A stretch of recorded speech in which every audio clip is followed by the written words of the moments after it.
नमस्कार विद्यार्थी मित्रांनो, आज आपण मराठी हा विषय पाहणार आहोत. विद्यार्थी मित्रांनो, मागच्या मराठीच्या तासिकेत आपण चिंटू रुसला चिंटू हसला या पाठाचे शब्दार्थ पाहिले होते. आज आपण हा पाठ पाहणार आहोत. सुरुवातीला मी तुम्हाला पाठ वाचून दाखवतो, त्यानंतर आपण याचे विश्लेषण पाहू. चिंटू रोज सकाळी उशिरा उठायचा. आई बाबा त्याला लवकर उठवायचे, पण चिंटू काही उठायचा नाही. शाळेची घंटा वाजली की घाईघाईने आंघोळ उरकून गणवेश घालून धावत पळत शाळेत जायचा. विस्कटलेले केस, चिपटलेले डोळे, चुरगळलेले कपडे पाहून मुले हसायची, चिडवायची. त्याला अभ्यास करताना आनंद वाटायचा नाही. अनेकदा मुले चिंटू सोबत खेळतही नसत. त्याला आपलाच राग यायचा. तो नाराज राहायचा. तो स्वतःवरच रुसायचा. काय करावे याचा एकटाच विचार करत बसायचा. एक दिवस चिंटूला एकटाच बसलेला पाहून त्याची ऋतुजाताई जवळ आली. चिंटूला म्हणाली, चिंटू, काय झाले रे?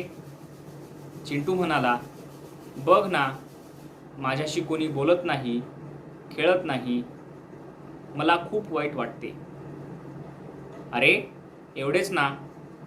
हे बघ चिंटू, मी तुला काय करायचे ते सांगते. करशील ना तू? ऐकशील ना माझे? ऋतुजा म्हणाली. चिंटू म्हणाला, हो, ऐकेन ना मी सगळे. सांग ना. ऋतुजा म्हणाली, हे बघ, रोज सकाळी लवकर उठायचे, शौचास जाऊन यायचे, हात पाय स्वच्छ धुवायचे, दात घासायचे, आंघोळ करायची, स्वच्छ कपडे घालायचे, केस विंचरायचे, दप्तर नीट भरायचे, दररोज अभ्यास करायचा. असे दररोज केले की सगळेच तुझे मित्र होतील. चिंटूला हे पटले. दुसरा दिवस उजाडला. कुणीही न सांगताच चिंटू सकाळी लवकर उठला. ऋतुजाताईने सांगितलेले सगळे केले. अभ्यासाला बसला. आई बाबांना आनंद झाला. शाळेत जाताना चिंटूने आरशात पाहिले. चिंटू सुंदर दिसत होता. तो फारच खुशीत होता. चिंटू नाचतच शाळेत गेला. चिंटू भोवती मुले गोळा झाली. स्वच्छ आणि आनंदी दिसणारा चिंटू सगळ्यांचाच मित्र झाला. शिक्षकांनी चिंटूचे कौतुक केले. चिंटू आनंदाने हसू लागला. बघा विद्यार्थी मित्रांनो, या ठिकाणी आपण चिंटू रुसला चिंटू हसला या पाठाचं वाचन केलंय. तुम्हाला मी मागच्या मराठीच्या तासिकेत चिंटू रुसला चिंटू हसला या घटकाचे जे शब्दार्थ आहेत आणि त्याच सोबत या पाठाचा एक थोडक्यात परिचय आपण करून घेतलेला होता. विद्यार्थी मित्रांनो, चिंटू रुसला चिंटू हसला या पाठामध्ये आनंदी राहण्याचं जे गुपित आहे ते या ठिकाणी सांगितलेलं आहे. आपल्यापैकी बरेचसे विद्यार्थी, आपले सहकारी मित्र असे असतात की जे व्यवस्थित राहत नाहीत, खूप आळशी असतात. त्यांची दैनंदिन कामं ते सुव्यवस्थितपणे पार पाडत नाहीत आणि त्यामुळे काय होतं की त्यांचे आईबाबा असतील, त्यांचे शिक्षक असतील, त्यांचे मित्र असतील, हे त्यांना सतत रागवत राहतात. त्यांचे मित्र त्यांना चिडवत राहतात आणि त्यामुळे ते मुलं प्रत्येकाचे नाआवडतीचे होतात. तसंच काहीसं या ठिकाणी चिंटू या मुलाचंही होतं. मित्रांनो, हा जो चिंटू नावाचा मुलगा आहे हा देखील खूप आळशी होता. त्याला देखील सकाळी उशिरा उठणे, स्वच्छ आंघोळ न करणे, दात न घासणे, केस न विंचरणे, अशा सगळ्या घाणेरड्या सवयी होत्या. आईबाबांचं न ऐकणे. आणि त्यामुळे काय होऊ लागलं, त्याचे जे मित्र आहेत ते त्याला सतत, तो घाणेरडा राहत असल्यामुळे, अस्वच्छ राहत असल्यामुळे त्याचे मित्र, त्याचे सहकारी त्याला सतत चिडवायचे, हसायचे. शिक्षकही त्याला रागवायचे. आणि या सगळ्यामुळे काय व्हायचं की तो आनंदी नसायचा. त्याला अभ्यास करावासा वाटत नव्हता. मग यावर आधारित ही एक छोटीशी गोष्ट मित्रांनो आपल्याला या ठिकाणी सांगितलेली आहे. बघा मित्रांनो, पाठात काय दिलंय ते आपण आता पाहू. चिंटू रोज सकाळी उशिरा उठायचा. आई बाबा त्याला लवकर उठवायचे, पण चिंटू काही उठायचा नाही. विद्यार्थी मित्रांनो, या चिंटूचे आई बाबा त्याला सकाळी लवकर उठवायचे, मात्र या चिंटूला घाण सवय होती. तो आळशी असल्यामुळे तो सकाळी उशिरा उठायचा. तो त्यांच्या आईबाबाचं बिलकुल ऐकत नव्हता. शाळेची घंटा वाजली की घाईघाईने आंघोळ उरकून, गणवेश घालून धावत पळत शाळेत जायचा. उशिरा उठल्यामुळे काय व्हायचं की हा जो चिंटू आहे ह्याला आवरायला बिलकुल वेळ मिळत नव्हता. शाळेची घंटा वाजली, शाळेची वेळ झाली की लगेच तो घाईघाईने आंघोळ करायचा. कसा तरी अव्यवस्थितपणे गणवेश घालायचा शाळेचा आणि धावत पळत, केस न विंचरता, स्वच्छ कपडे न घालता, विस्कटलेले केस डोक्यावर ठेवून, गणवेश चुरगळलेला मरगळलेला घालून तो तसाच शाळेमध्ये जायचा. विस्कटलेले केस, चिपटलेले डोळे, चुरगळलेले कपडे पाहून मुले हसायची, चिडवायची. उशिरा उठल्यामुळे काय व्हायचं की जे सकाळचे आपले कामं असतात, प्रातःविधी असतो, तो त्याचा नीट व्हायचा नाही. आंघोळ नीट करायचा नाही. त्याचे केस विचकलेले असायचे. डोळ्याला झोपेतून उठल्यामुळं चिपडत तसेच राहिलेले असायचे. अस्वच्छ तो असायचा. त्याचा जो गणवेश असायचा तो देखील अतिशय चुरगळलेला, मळका असायचा.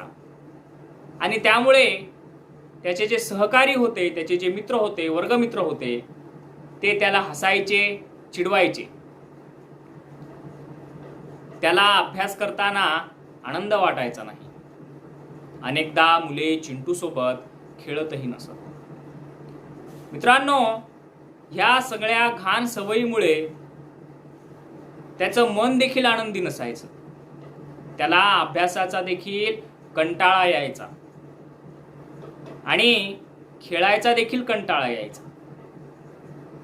अनेकदा त्याचे जे सहकारी मित्र आहेत, मुलं आहेत, ते त्या चिंटू सोबत खेळत देखील नसत. कशामुळे? कारण हा जो चिंटू आहे हा अतिशय घाण राहतो, घाणेरडा राहतो. तो आळशी आहे. त्याचे कपडे मळालेले आहेत, त्याचे केस विस्कटलेले आहेत, डोळ्याला चिपडं तसेच आहेत. अशा घाणेरड्या मुलासोबत कोणी खेळेल का? नाही. आणि म्हणून त्याचे जे मित्र होते ते देखील या चिंटू सोबत खेळत नव्हते आणि त्याला आपल्यात सामील करून घेत नव्हते. त्याला आपलाच राग यायचा. तो नाराज राहायचा. तो स्वतःवरच रुसायचा.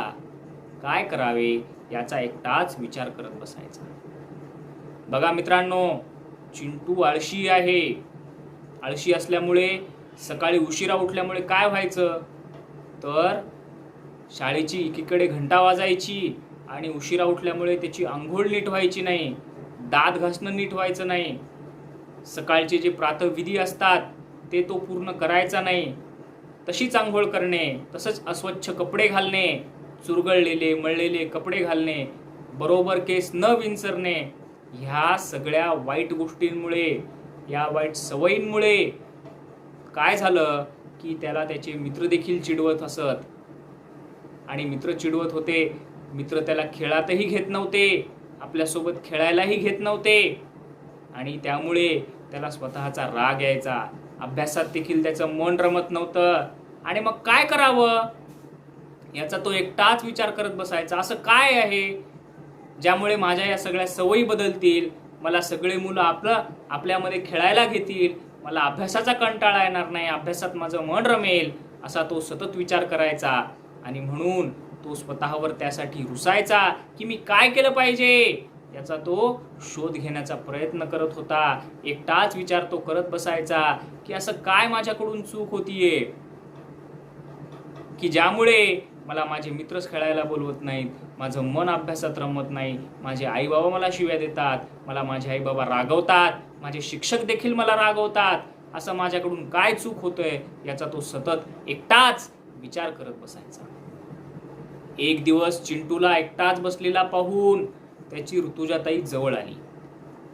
असंच एक दिवस विचार करत असताना मित्रांनो, चिंटूला विचार करत असताना त्याच्या ऋतुजाताईनं त्याला पाहिलं आणि त्याची ऋतुजाताई त्याच्या जवळ आली. चिंटूला म्हणाली, चिंटू काय झाले रे? चिंटू म्हणाला, बघ ना, माझ्याशी कोणी बोलत नाही, खेळत नाही, मला खूप वाईट वाटते. ती ऋतुजाताई चिंटू जवळ आली आणि चिंटूला म्हणाली, अरे चिंटू, एकटाच का बरं बसला आहेस? कशाची चिंता करतोयस? काय अडचण आहे तुला?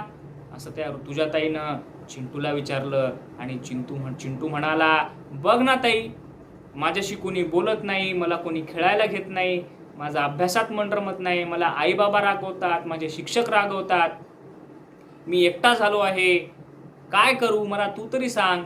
असं चिंटू त्याच्या ताईला सांगू लागला. त्याची ताई त्याला म्हणाली, अरे एवढेच ना? हे बघ चिंटू, मी तुला काय करायचे ते सांगते, करशील ना तू? चिंटूची ऋतुजाताई त्याला म्हणाली, अरे ही अडचण आहे तुझी? माझ्याकडे मार्ग आहे, मी तुला तो मार्ग सांगते, पण मी जे सांगते ते तू करशील ना? हे ऐकून चिंटू म्हणाला, हो ऐकेन मी सगळं, सांग ना. चिंटू म्हणाला, हो मी सगळं ऐकेन, मला सांग. माझे मित्र मला बोलले पाहिजेत, माझ्या मित्रांनी मला खेळायला घेतलं पाहिजे, मला कधी आईबाबांनीही रागू नये, माझ्या शिक्षकांनीही रागू नये, जो मार्ग आहे तो मार्ग मला सांग, मी करतो. असं चिंटू त्याच्या ऋतुजाताईला म्हणाला. ऋतुजा म्हणाली, हे बघ, रोज सकाळी लवकर उठायचे, शौचास जाऊन यायचे, हात पाय स्वच्छ धुवायचे, दात घासायचे, अंघोळ करायची, स्वच्छ कपडे घालायचे, केस विंचरायचे, दप्तर नीट भरायचे, दररोज अभ्यास करायचा. असे दररोज केले की सगळेच तुझे मित्र होतील. चिंटूला हे पटले. बघा मित्रांनो, ज्या सवयी चिंटूला नव्हत्या त्या सगळ्या सवयी चांगल्या आहेत असं त्याच्या ऋतुजाताईनं त्याला पटवून दिलं. त्याला सांगितलं की तुला जर तुझे मित्र तुला बोलावेसे वाटत असतील, मित्रांनी तुझ्यासोबत खेळायला तुला हे करायचं असेल, खेळावंसं वाटत असेल, तर तुला तुझ्या सवयीत बदल करावा लागेल. सुरुवातीला सगळ्यात आधी लवकर उठावं लागेल. कुठली गोष्ट करावी लागेल तर सकाळी लवकर उठावं लागेल. उठल्याच्या नंतर शौचास जाऊन यावं लागेल. त्यानंतर हातपाय स्वच्छ धुवावे लागतील, दात घासावे लागतील, अंघोळ करावी लागेल, स्वच्छ कपडे घालावे लागतील, अंघोळ केल्याच्या नंतर केस विंचरावे लागतील, दप्तर नीट भरावे लागेल आणि दररोज अभ्यास करावा लागेल. आणि फक्त हे एक दिवस करून चालेल का? नाही, तर नियमित दररोज तुला या सगळ्या गोष्टी कराव्या लागतील. तेव्हाच सगळे मित्र तुझे होतील, तुला ते खेळायला बोलवतील, तुला आई बाबा रागवणार नाहीत आणि तुला तुझे शिक्षक देखील रागवणार नाहीत. चिंटूला हे ते पटलं. बघा मित्रांनो, चिंटू ह्या सगळ्या गोष्टींपैकी काहीच करत नव्हता. सकाळी उठत नव्हता, स्वच्छ दात घासत नव्हता, शाळेची घंटा वाजली की लगेच पटपट आंघोळ करून घ्यायचा कशी बशी, नंतर केस विंचरायचा नाही, जो शाळेचा गणवेश आहे तो चुरगळलेला मरगळलेलाच घालायचा, व्यवस्थित घालायचा नाही, घाणेरडा राहायचा, घाणेरडा दिसायचा. त्यामुळे काय व्हायचं, त्याचे मित्र त्याला बोलवत नव्हते, शिक्षक त्याला रागवायचे आणि सकाळी लवकर न उठल्यामुळं आई बाबा देखील त्याला रागवायचे. मग त्याच्या ऋतुजाताईनं त्याला हा मार्ग सांगितला कोणता? की तू सकाळी लवकर उठ. लवकर उठलास की आधी काय कर? शौचास जाऊन ये. शौचास जाऊन आल्याच्या नंतर हातपाय स्वच्छ धु, तुझे दात घास, स्वच्छ दात घास. नंतर स्वच्छ आंघोळ कर. आंघोळ झाली की स्वच्छ कपडे घाल, तुझे केस विंचर, तुझं दप्तर जे आहे शाळेचं ते देखील नीट भर आणि नियमित दररोज अभ्यास कर. आणि असं फक्त एक दिवस नाही, असं नेहमी कर, दररोज कर. असं जर तू दररोज केलंस तर सगळे मित्र तुझे होतील, तुला खेळायला बोलवतील, तुझ्या सोबत खेळतील. आई बाबा हे तुला कधी रागवणार नाहीत आणि तुझे शिक्षक जे आहेत ते देखील तुला कधी रागवणार नाहीत. असं ऋतुजाताईनं त्याला पटवून दिलं आणि चिंटूलाही ते पटलं. दुसरा दिवस उजाडला. कुणीही न सांगताच चिंटू सकाळी लवकर उठला. ऋतुजाताईनं सांगितलेलं सगळं केलं आणि चिंटूनं आता ठरवलं की आता ह्या सगळ्या ज्या ऋतुजाताईनं सांगितलेल्या गोष्टी आहेत, सकाळी लवकर उठणे, शौचास जाणे, हातपाय धुणे, दात घासणे, आंघोळ करणे, स्वच्छ कपडे घालणे, केस विंचरणे, दप्तर नीट भरणे, ह्या सगळ्या गोष्टी मी आता करणार आहे, हे चिंटूनं मनाशी पक्क ठरवलं. आणि दुसरा दिवस उजाडला की त्याला कुणीही न सांगता, त्याच्या आईबाबांनी त्याला न सांगता त्याला जाग आली. तो लवकर उठला. नेहमी त्याला आई बाबा उठवायचे पण तो उठायचा नाही. मात्र आज ऋतुजाताईनं सांगितल्यामुळं त्याच्यात फरक पडला. त्याला कुणीही न सांगता तो सकाळी लवकर उठला, सगळं आवरलं, शौचास जाऊन आला, हातपाय धुतले, दात घासले, स्वच्छ आंघोळ केली, स्वच्छ कपडे घातले, केस विंचरले, दप्तर नीट भरलं, अभ्यास केला. ह्या सगळ्या गोष्टी ज्या ऋतुजाताईनं सांगितलेल्या होत्या त्या सगळ्या गोष्टी केल्या. आणि हे पाहिलं, तो अभ्यासाला बसलेला पाहून त्याच्या आईबाबांना देखील खूप आनंद झाला. शाळेत जाताना चिंटूने आरशात पाहिले.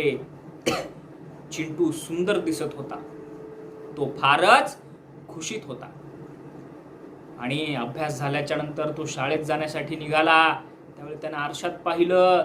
आरशात तो अतिशय सुंदर दिसत होता, कारण त्याचे केस व्यवस्थित विंचरलेले होते. त्यानं गणवेश जो आहे शाळेचा तो अतिशय व्यवस्थित घातलेला होता. इन फिन करून मस्त तो राहिलेला होता. स्वच्छ कपडे त्याच्या अंगावर होते. ते कपडे त्याचे चुरगळलेले नव्हते, मरगळलेले नव्हते. चांगले व्यवस्थित स्वच्छ कपडे त्यानं घातलेले होते. त्याचे केस विंचरलेले होते. दप्तर त्याचं नीट भरलेलं होतं आणि त्यानं अभ्यासही केला होता. त्यानं त्या आरशामध्ये स्वतःचा चेहरा पाहिला आणि त्याला खूप आनंद झाला, कारण तो सुंदर दिसत होता. तो फारच खुशीत होता. चिंटू नाचतच शाळेत गेला आणि त्याला त्याचा आत्मविश्वास या ठिकाणी वाढलेला होता मित्रांनो, कारण त्यानं ऋतुजाताईनं सांगितलेल्या सगळ्या गोष्टी केल्या होत्या. स्वच्छ आंघोळ केली होती, कपडे घातले होते, केस व्यवस्थित विंचरले होते. त्यामुळे त्याचा आत्मविश्वासही वाढलेला होता आणि तो नाचतच आनंदी होऊन शाळेत गेला. आणि चिंटूचं हे नवं रूप पाहून शाळेतले त्याचे मुलं देखील, विद्यार्थी देखील, त्याचे मित्र देखील आश्चर्यचकित झाले की अरे, आपण तर कालपर्यंत हा चिंटू पाहिला, हा निव्वळ आळशी मुलगा होता. त्याचे कपडे व्यवस्थित नसायचे, आपण त्याच्याशी कधी त्याला खेळायला कधी त्याला बोलवलेलं नाही, त्याचे केस व्यवस्थित विंचरलेले नसायचे. पण हे काय, चिंटू तर आज स्वच्छ दिसतोय, सुंदर दिसतोय. त्याच्या अंगावरचे कपडे छान आहेत, स्वच्छ आहेत, केस विंचरलेले आहेत, दात घासलेले आहेत आणि त्याचा अभ्यासही झालाय. हे पाहून त्याचे जे मित्र आहेत ते त्याच्यासोबत गोळा झाली, त्याच्या अवतीभोवती गोळा झाली. स्वच्छ आणि आनंदी दिसणारा चिंटू सगळ्यांचाच मित्र झाला. आणि तो स्वच्छ आनंदी दिसणारा चिंटू हा सगळ्यांचा मित्र झाला. त्याचे सहकारी, त्याचे मित्र त्याला खेळायला बोलवू लागले आणि तो सगळ्यांचा आवडता झाला. शिक्षकांनी देखील चिंटूचे कौतुक केले आणि त्यामुळे चिंटू देखील आनंदाने हसू लागला. विद्यार्थी मित्रांनो, बघा, ह्या चिंटूला ज्या वाईट सवयी होत्या त्यामुळे तो अतिशय कसा झालेला होता? एकटाच पडलेला होता. त्याला स्वतःचा राग येत होता. तो स्वतःवरच रुसत होता, कारण त्याला सगळ्या वाईट सवयी होत्या. उशिरा उठणे, अंघोळ न करणे, त्याच्यानंतर स्वच्छ अंघोळ न करणे, स्वच्छ कपडे न घालणे, दात न घासणे, कसे तरी कपडे घालायचे, केस तसेच असायचे, ते विंचरलेले कधीच नव्हते आणि तो तसाच शाळेत जायचा. अभ्यासही त्याचा अपूर्ण असायचा आणि म्हणून त्याचे शिक्षकही त्याला रागवायचे, आई बाबा रागवायचे आणि मित्र देखील तो अस्वच्छ आहे म्हणून खेळात घ्यायचे नाहीत. असं आपल्याही बद्दल होऊ नये म्हणून विद्यार्थी मित्रांनो, नंतर चिंटूनं त्याच्या ऋतुजाताईनं त्याला जे सांगितलं ते सगळं ऐकलं. तसं आपल्याही बद्दल होऊ नये म्हणून आपण देखील सकाळी लवकर उठलं पाहिजे, नियमित शौचास जाऊन यायला पाहिजे, दात घासले पाहिजेत, स्वच्छ अंघोळ केली पाहिजे, स्वच्छ कपडे घालून, टापटीप कपडे घालून. जो अभ्यास आपल्या सरांनी मॅडमना आपल्याला दिलेला आहे तो अभ्यास नियमित केला पाहिजे. मग आपण देखील आपल्या आईबाबांचे, मित्रांचे आणि शिक्षकांचे सगळ्यांचे लाडके होतो, आवडते होतो आणि आनंदी होतो. अशा प्रकारे विद्यार्थी मित्रांनो, चिंटू रुसला, चिंटू हसला हा घटक या ठिकाणी पाहिला. आपणही हा घटक व्यवस्थित समजून घ्या, हा पाठ व्यवस्थित घरी वाचा आणि या पाठाचा अभ्यास करा. पुढील तासिकेत या पाठाचे जे स्वाध्याय आहेत, प्रश्न उत्तर आहेत, ते देखील आपण पाहू. धन्यवाद.